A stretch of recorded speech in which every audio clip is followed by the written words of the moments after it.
प्रेम से बोले शंकर भगवान की जय हो। माता पार्वती की जय हो। आई दीदी देखी आज फटाफट में कथा हो रहल बा और उ कथा में खाली भजन ही ना होला, ओमे कथा भी होला, कहानी भी होला। और चर्चा के मतलब होला, शिव चर्चा के मतलब होला कि शिव जी के चर्चा कोई। और देखी एगो गांव में एगो यादव जी रहला, उनकर पत्नी और एगो बेटा रहे और वो लोग बड़ा ही सुख से जिंदगी काटत रहे। लेकिन उनकर पति के तनी नशा की आदत रहे, वो बहुत ही ज्यादा मतलब नशा करत रहना, जेकरे कारण उनकर मृत्यु जल्दी हो गई। और वो बहुत ही ज्यादा नशा के कारण लोन भी ले ले रहना और अपन सब कुछ बेच कोच के पी घर ले रहना। जेकरा चलते में उनकर पत्नी बहुत ही दुखी रहत रहली और उनकर कर्जा चुकावे खातिर उनकर पत्नी अपन देही पर के पूरा बिखो बेच दिहली और घर दुआर भी बेच दिहली। ओकरे बाद में वो चल गई जंगल में रहे और जंगल में जात हई तो उनका लगे खाए के भी कुछ नहीं खे। तो उनका लड़का छोटी चुकी रहे, ओकरा भूख लागल बा, कहता हे माई हमरा भूख लागल बा, कुछ खाए के दे दे तो माई जात हई पूरा जंगल में छान मारत हई, कुछ नहीं खे मिलत। फिर महादेव जी भौरी लगावतनी त माई ओजा जात हई, कहत हई हे बाबा तनी धूगो भौरिया दे देती तो हमार बबुआ के पेटवा भर जाए। तो महादेव जी कहत हई काहे नहीं दे, बिल्कुल दे। तो फिर उनमें से महादेव जी दूगो भौरी उठा के देत हई और वो भौरी ले जात हई और एगो अपने खात हई, एगो अपने बेटा के खियावत हई। जय हो। जैसे तैसे कह के वो रात तो उनकर कट गए। हाँ। फिर अगले सुबह में बेटा के भूख लागता, कहता हे माई हमरा बहुत जोर के भूख लागल बा, तनी जैतू और बाबा से फिर से भौरिया मांग के ले आई तू। तो माई गईली, कहली ए बाबा हमार बेटा के भूख लागल बा, तनी भौरिया फिर से दे देती तो हमार बेटा के तनी पेटवा भर जाए। तो भोलेनाथ जी कहत हई काहे ना कोनो काम धंधा कर लेत हऊ। तो कहत हई हे बाबा हम का काम धंधा करी, हमार पति के तो स्वर्गवास हो गई और हम इतना दुख कटनी, हमार देही पर के पूरा बिखो बिछ गए, घर दुआर भी नहीं खे हमार लगे रहे के। तो बाबा जी कहत नहीं चला कोनो बात नहीं, ला हई 4 गो भौरी, एगो तू खा लिह, एगो अपन बेटा के खिया दीह, आ 2 गो भौरी बाटे हई अपना अचरा में बांध ल, आ जहाँ तहरा रहे के होई वही जा ले जाके गाड़ दीह। तो जात हई जंगल से निकलत हई, देखत हई कि एगो पास में ही गांव रहे, बहुत सुंदर गांव रहे वो। तो वो सोचली कि हम यही जा रह, तो अपन बेटा के लेके जात हई। फिर वो एक जगह ही गईली और वही जा सूत गईली। सुतते से पहले का कैली, जौन भौरिया महादेव जी देले रहनी वही जा गाड़ देली। और सुबह उठत हई तो देखत हई वो तो महल अटारी सब हो गए उनकरा लग गए। ओहो जय हो। लेकिन उनकर बेटा उतना भी छोट ना रहल, तू ना समझे। फिर ओकर मन में गलत ख्याल आ गए कि हमार माई रात भर में कुल कहाँ से लैलसी है, हमार पापो नहीं खा, इतना हमनी के गरीब बानी के हमनी के तो खाए के भी नहीं खे, तो रात भर में कहाँ से महल अटारी आ गई है। तो ओकर मन में गलत सोच आ गई। वो सोचलस कहीं वो बाबा से हमार माई के चक्कर तो नहीं खे। अब उहे सोच के वो अपन मन में रख लेलस और धीरे धीरे बढ़हन हो गई। अब बढ़हन भइल, एक दिन उनकर माई शिव चर्चा में जात हई। शिव चर्चा में जात हई तो सभी लोग कहता के बहिन तहर लइकवा तो बढ़हन हो गल बा, काहे ना शादी ब्याह करत हो। तो वो कहली हाँ दीदी हमू तो ढूंढते बानी लड़की। तो फिर कुछ दिन के बाद में उनका लड़का के शादी हो गई। शादी होइले के बाद में लइका लहर में रहे कि कब हम अपने मेहरी से बतियाई, काहे खातिर बतियाई कि हम अपने माई के बारे में बता सकी। फिर शादी के भइल, जब खाना खियावल जाला कोहबर में लइका लड़की के, तो वो टाइम पे सभे के वो अलग हो गई, लड़का लड़की रहना को। तो लइकवा कहत अपन मेहरी से, हे सुनत हो? तो कहती हाँ बोली। तो कहता सब केहू के गोड़ लगिया लेकिन हमार माई के न लगिया। तो वो कहती काहे जी, ऐसन काहे अपने माई के बारे में कहत है? तो वो कहता हमार माई बहुत हरामी हिया। तो फिर ओकरे बाद में विदाई हो गई, वो लड़की अपने ससुराल में गई। माई बड़ा खुश बाड़ी कि हमार पतो ही आयल दिया, खूबे बढ़िया से स्वागत करत है। और पतो ही सबकर गोड़ लगलस, लेकिन अपने सास के ना लगलस। तो सबे के कहता कि तहार पतोहिया सबकर गोड़ लगलस है, लेकिन तहार काहे ना लगलस है? तो कहली अब्बा जाए दे, भुला गई होई, इतना काम बाटे, थक गई होई तो एकर मारे भुला गई होई। तो वो बात को वहां पे टाल देले, लेकिन उनकरा मन में रहे कि हमार पतोहिया हमार काहे ना गोड़ लगलस है। फिर एक दिन वो पूछत है, एक बात बताव, तू सबकर गोड़ लगलू है लेकिन हमार काहे ना लगलू है? तो वो कहतिया भगबू की ना बूढ़ा, तहरिए ना बेटा कहलस है कि हमार माई के गोड़ न लगी है। तो फिर वो कर माई सोचत है कि हमार बेटा ऐसा काहे कहलस है। फिर ऐसे कह के कुछ दिन बीतल। फिर एक दिन वो तो चर्चा में जाए खातिर अपने पतोहा के कहत है, ए सुनत हो तनी हमरा के 5 रुपया दे तू।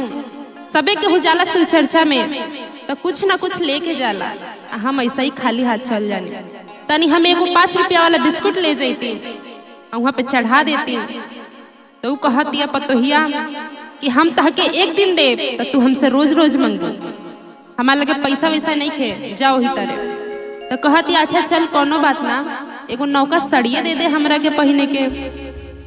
वो कहतिया कि हम काहे के दी, तहार बेटा मना कैले बा कि कुछ हमार माई के सामान न दी है, ना कोनो सेवा सत्कार करिए, जवन बानी सब कुछ हम तोर बानी, हमार माई कुछ नहीं खे तोर। तो कर माई के मन में बड़ा दुख लागा। वो कहतिया जब एक घर में हमार कोनो अहमियत ही नहीं थे तो हम एक घर में रह के क्या करो, हम चल जाते। एक दिन वो घर छोड़ के चल गई। फिर धीरे धीरे कह के वो लोग इतना गरीब हो गए, काहे से कि वो घर में रौनक तो जब भी रहे ना जब उनकर माई रहली। अब तो माई चल गई और जा करके एगो मंदिर रहे वहाँ रहत रहली। ये लोग धीरे धीरे गरीब हो गए। फिर एक दिन भीख मांगत रहे, भीख मांगत मांगत वोजा पहुँच गई ना लोग जहाँ उनकर माई रहली। तो उनकर माई देख के हैरान हो गई, अरे हमार बेटा की क्या हालत हो गई। तो करे बाद में पूछत है, हे बेटा ये कवन दिन आ गई हो, हम रहनी इतना सुखी सुखी जीवन बीतत रहे, आज ऐसा कवन कारण हो गई कि तहां लोग भीख मांगे पे आ गए लो। ऊ कहलस, हे माई का बताई, जबले ते रहले हमनी के घर हमेशा हंसी खुशी रहत रहल, लेकिन जब से ते आ गईले हमनी के घर के रौनक ही गायब हो गए। तो बेटा कहता कि माई हमहू तो से कुछ पूछल चाहत है। तो माई कहलस, हाँ बेटा पूछ। तो कहलस, ए माई एक बात बताओ कि हमनी के तो इतना गरीब रहनी के, लेकिन ऐसा का भइल रात भर में कि महल अटारी सब आ गए, कहाँ से आए? तो माई कहली, ए बेटा वो हम कुछ ना कहनी, जवन कहनी महादेव कहनी। काहे से कि हम वही दिन भौरिया लायल रहनी, एगो तू खैला एगो हम खैनी, और जन 2 गो भौरिया बचल रहे महादेव जी कहले रहनी कि जहाँ रहिहा, जहाँ तहार मन करी रहे के ओजा गाड़ दीहा। हम उहे कैले रहनी, ओजा हमरा जहाँ मन रहे के हम वही जगह गाड़ दीहनी। तो यही के मारे वो सब महादेव की कृपा रहे कि हमनी लगे सब हो गई। तो कहता अरे माई हमरा से तो बहुते बड़का पाप हो गई, हम तो कुछ और सोच ले रहनी। वो कहतिया अरे बेटा ऐसन कोनो बात रहल तो हमरा से एक बार पूछले काहे न रहला, हम तहके बतैती का सच्चाई बाटे। यही के मारे कहल जाला पुत्र को पुत्र हो सकता लेकिन माता कब्बो को माता ना होली। तो ए भैया ए दीदी यही तरह एक कथा के समाप्ति होता। और एक बार प्रेम से बोलो साचे दरबार की जय हो, शंकर भगवान की जय हो।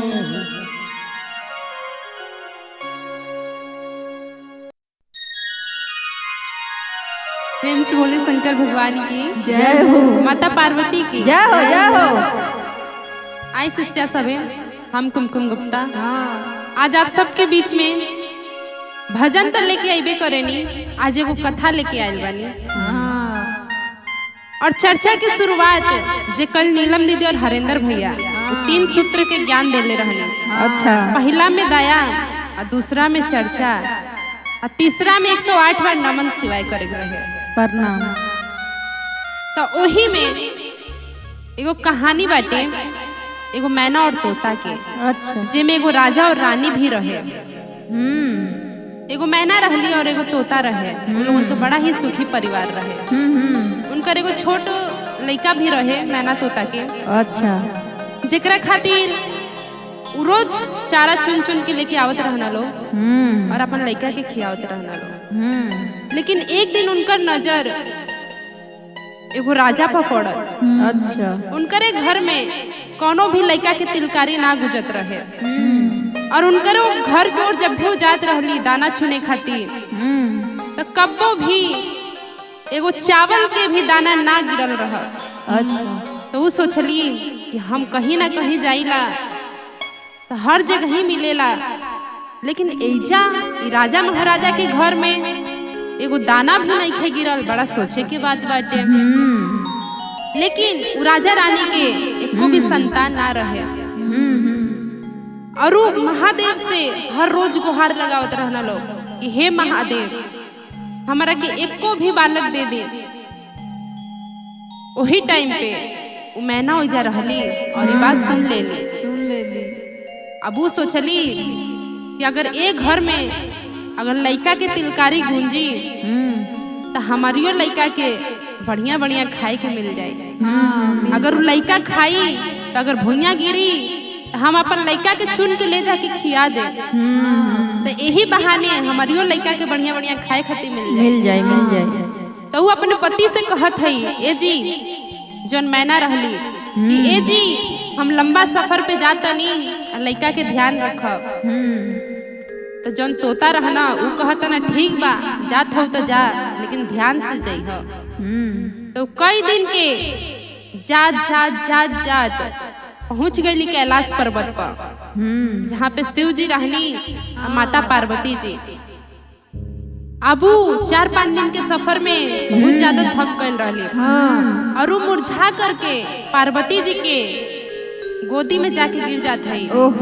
पार्वती जी देखनी हैरान हो गई। अरे फिर ओकरे बाद में जौन मैना के रहली पार्वती जी पानी वानी पियली। ओकरे बाद में पूछनी कि इतना दूर सफर करके तू आइल बाड़ू का बात बा बतावा। बताओ। तू कहली हम अपना खातिर नहीं खियाई है पार्वती माता, हम आइल बानी एगो राजा रानी बा उनकर एको भी संतान नहीं थे। अगर आप कृपा कर देती तो उनकरियो घर में लड़का के तिलकारी गुन जाए और वही बहाने हमारियो लड़कन के पेट भर जाए। तो पार्वती माता ये सुन के उनकरे आंख में आंसू आ गए कि देखी हे कलयुग के भी जमाना में मैना इतना सोचतिया और एक मन इतना साफ बा कि अपना खातिर नहीं और राजा रानी खातिर मांगे खातिर इतना दूर आइल बड़ी। तो महादेव के पास गईनी माता पार्वती कहतनी हे महादेव ऐसन ऐसन बात बा। तो महादेव जी कहनी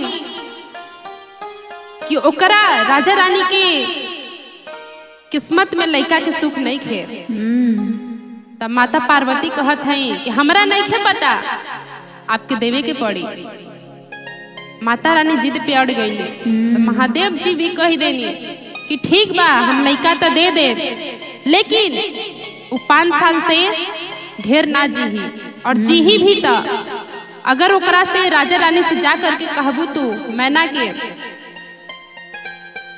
कहबू कि अगर वो हमार भक्ति भाव करेंगे तब वो लइका की उम्र बढ़ जाए।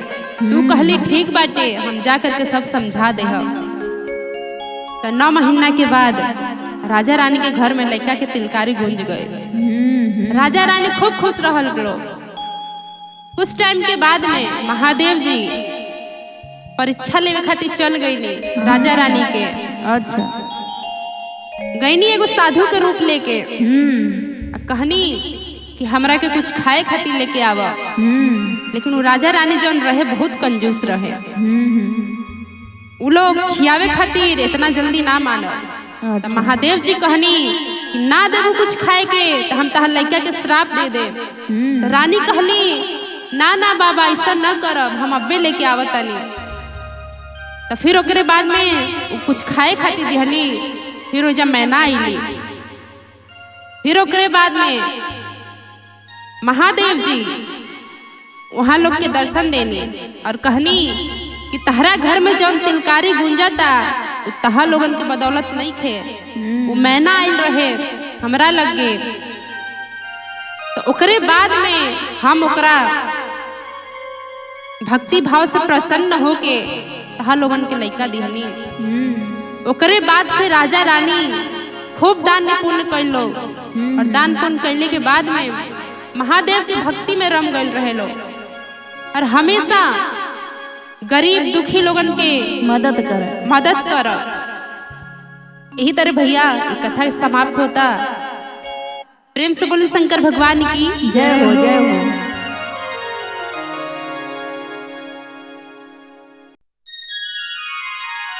प्रेम से बोले शंकर भगवान की जय हो, जय। माता पार्वती की। देखिए शिष्या सबे, हेलो, एगो कथा आप सबके बीच में रखा तानी। और वो कथा कैसे बा? कैसे हो? एगो रानी रहली और एगो डोम रहे। वो रानी भी महादेव के पूजा पाठ करत रहली, और वो डोम भी उतने ही लगन से महादेव के पूजा पाठ करत रहे। और रानी के फूलन के बगीचा रहे, लेकिन पंडित वो डोम जोन रहे वो हमेशा रानी के बगीचा से हमेशा फूल तोड़ तोड़ के ले जाके महादेव के पूजा पाठ करत रहे। और महारानी जी जौन रहली डोम के देख के जड़ जात रहली, कहत रहली कि नीच जात के इंसान रोज हमरे द्वार पे आके हमार द्वार अशुद्ध कर देता, हमार फूलन के बगीचा अशुद्ध कर देता। और इतना जलत रहली वो डोम से कि कहले हद से ना। फिर एक दिन महारानी जी गईली पूजा पाठ करे। वैसे तो वो डोम से पहले चल जात रहली, लेकिन एक दिन ऐसा भइल कि डोम पहले चल गई और महारानी जी लेट हो गईली। और ओकरा बाद में महारानी जी देख के डोम के एकदम जर गईली और कहत हई कि मंदिर भी आके अशुद्ध कर दिहलस, नीच जात के इंसान भगवान के भी आके अशुद्ध कर दिहलस। लेकिन जब भगवान ही दुनिया बनाए में कोनो भेदभाव ना कईनी, वो डोम है वो रानी है, लेकिन अगर दोनों जाने के हाथ काटल जा तो दोनों जाने के खून एके नियन होई। जब भगवान ना भेदभाव कईनी तो इंसान के कोनो हक ना होला। नहीं है। तो वही में कहे के बा वो डोम के फिर उल्टा सीधा बोले लगली और फिर डोम चल गई और महारानी जी पानी भर भर के मंदिर धोवे लगली। और फिर वही जा महारानी फिसल के गिर गईली। फिर वो डोम के लगे आवाज गई, महारानी चिल्लात रहली माई माई कह के। डोम वापस आवता, देखा था महारानी जी गिर गई बाड़ी।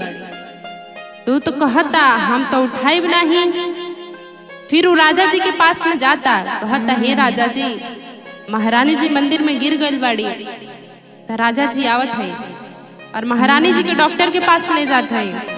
डॉक्टर कहता ऑपरेशन करे के पड़ी और काफी टाइम के रेस्ट लेवे के पड़ी। फिर वही बीच में डोम पूजा पाठ करे आवता कुछ दिन के बाद में। और डोम अपने मन में सोचता चला ठीक बाप तो बढ़िया भई कि यही बहाने महादेव के हम पूजा पाठ कर सकता नहीं, वरना महारानी जी रहली है तो हमेशा कुछ ना कुछ हमके उल्टा सीधा कहत रहली है। फिर ओकरा बाद में धीरे धीरे यही कह के कुछ टाइम ले चलल। ओकरे बाद दोनों जाने के बुढ़ापा आ गए। महारानी जी के मृत्यु हो गई। मृत्यु होला के बाद में चल गई भगवान जी के पास में। ओकरे बाद कुछ टाइम के बाद में कुछ दिन के बाद में डोम की भी मृत्यु हो गई। डोम भी जाता तो देखता अरे महारानी जी भी यह में बाड़ी। तो डोम कहता कि एहू जा लागत इनकरा से दूरी बना के रहे के पड़ी, ना तो फिर कहीं नीच जात बाटे हमार पीछा नहीं छोड़त, आ जाता टे जहाँ जाता नहीं। फिर यम जी रहनी